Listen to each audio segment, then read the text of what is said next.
So another thing that we can use technology to explore is families of functions. So there's this question of like, what happens to this function as you put in some different parameters? You know, if I have 1 over x squared plus 2x plus c, where c is different numbers, what would this look like?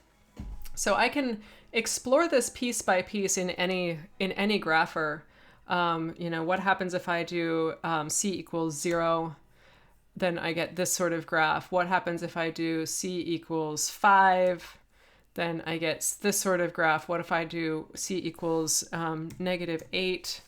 I get something that looks like this. And so something that's really nice about Desmos is when I put in plus c, it actually asks me to add a slider. I can hit this button, and it's also, if I hit enter, Desmos just assumes that I want a slider, and so it will create that slider for me. So this is what happens if c equals 1. And then I can kind of see what happens by dragging that slider. And so we saw what happens if c equals -8. We looked at that number.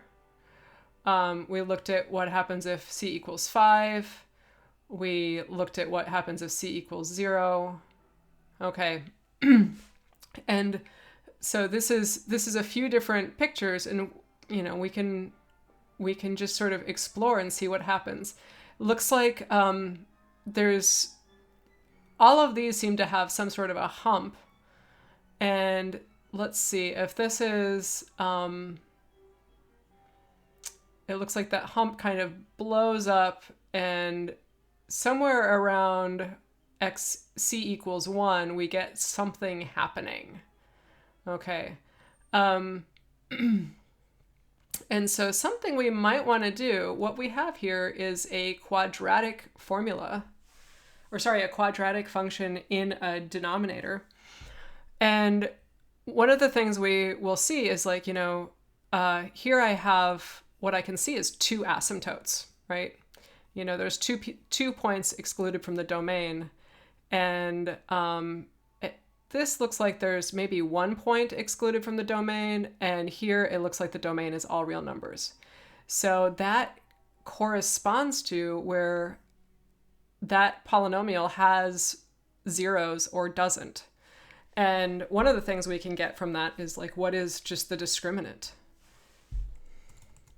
So the discriminant, if you remember, is from, if we have the quadratic formula, which is -b plus or minus the square root of b squared minus 4ac all over 2a.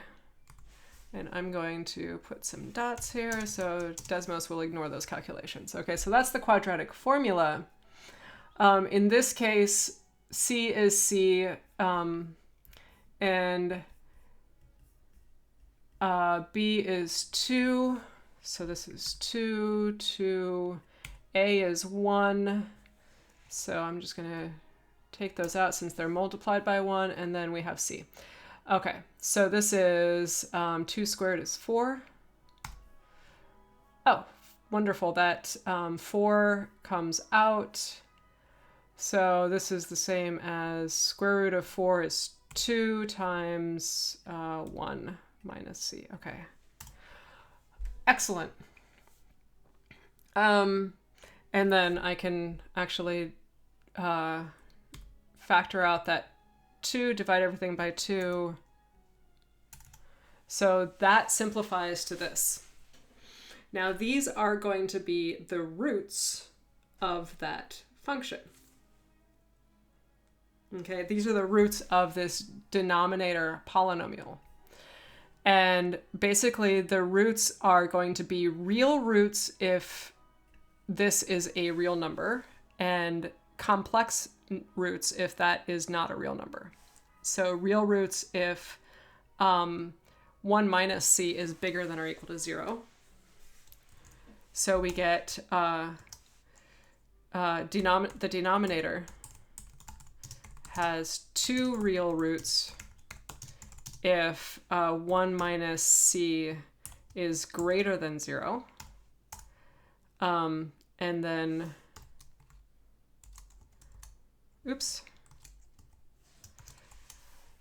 the denominator has 1 real root if that discriminant equals 0.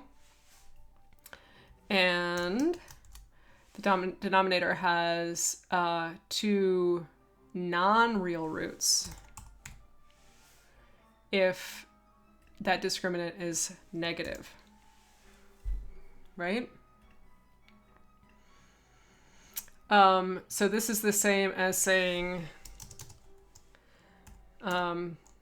i.e., if c is less than 1,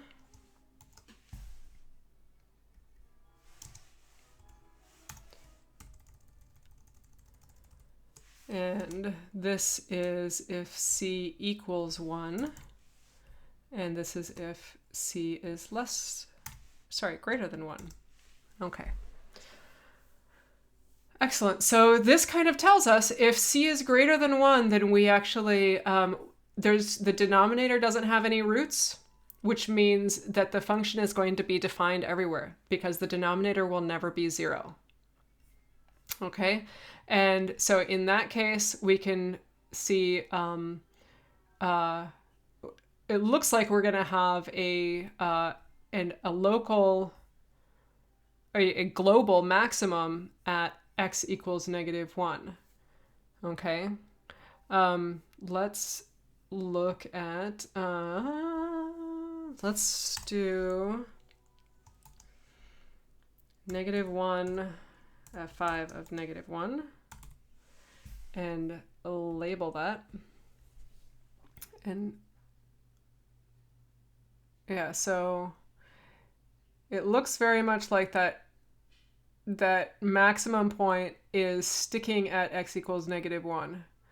And of course, so if c equals 1, this is where we actually have 1 real root. So it looks like we have a denominator, the denominator is 0. We have an asymptote at x equals -1. And then if x is less than -1, sorry, if c is less than 1, then it looks like we still have kind of a local max here. But we're going to have 2 split real roots. So interestingly, and it does make sense, our real roots are split. It's -1 plus some number and -1 minus that same number. So there's a symmetry around x equals -1. So we might want to take a look at this function and take the derivative of this. I'm going to just copy this and paste it down here.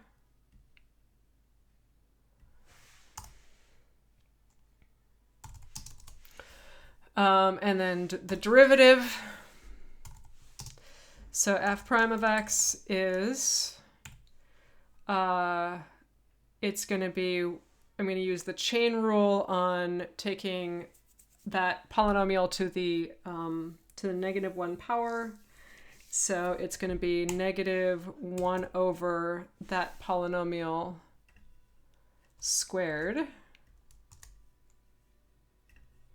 Oops.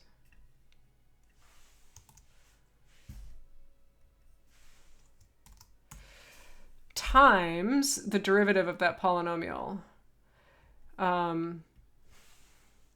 Times the derivative of the polynomial is 2x plus 2.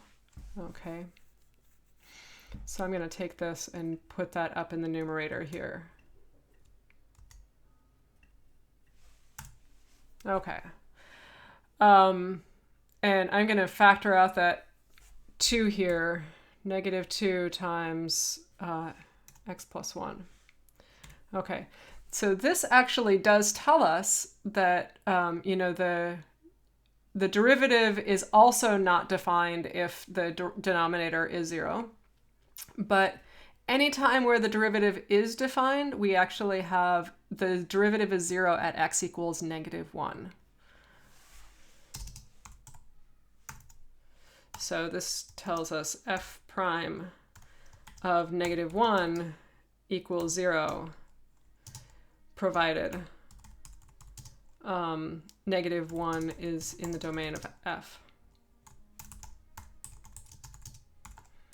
So we do see that except for the case where c equals 1, if c equals 1, then